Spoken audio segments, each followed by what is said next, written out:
Everyone, আপনারা সকলেই কেমন আছেন? আশা করি সকলেই ভালো আছেন। আমরা সকলেই ভালো আছি। আমরা এখন যাচ্ছি নানহর সৎসঙ্গ হরিবাসর মন্দিরে। চলেন আমরা সবাই হরিনাম শ্রবণ করে আসি। নানহার হরিবাসরে আমাদের নিমন্ত্রণ আছে। এখন আমরা পীরগঞ্জে, এই যে পীরগঞ্জে বিখ্যাত মিতালি হোটেল, এখানে আমরা এখন মিষ্টি নেব। মিষ্টি নিলাম। এখন আমরা সোজা আগে রমনাথ দাদা আর মিনু দিদির বাড়িতে যাব, কারণ আমরা ওখানকার তেমন কাউকেই চিনি না। মিনু দিদি আমার পরিচিত, কারণ হচ্ছে আমরা এক প্রজেক্টে কাজ করি।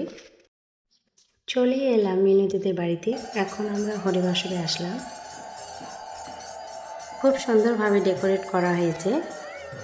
এখানে একটা মিষ্টি মামুনি আমাদের সবাইকে তিলক পরিয়ে দিচ্ছে।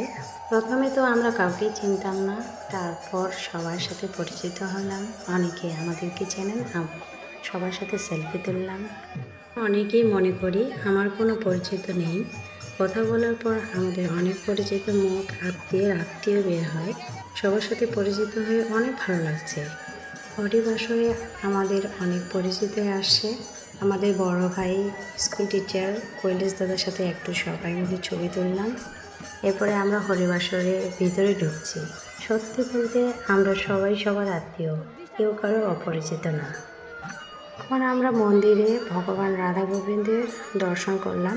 এরপর আমরা গোবিন্দের প্রসাদ খাচ্ছি। অনেক ভক্তের সমাগম। কলির যুগে হরিনাম ছাড়া জীবের মুক্তি নেই।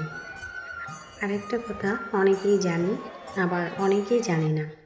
আজকের দিনটি একটি বিশেষ দিন, বৈশাখ মাসের শুক্লপক্ষের অক্ষয় তৃতীয়া। আজকে হরিনাম যে যত বেশি জপ করবে অক্ষয় হয়ে থাকবে। চলুন সবাই মিলে হরিনাম শ্রবণ করি।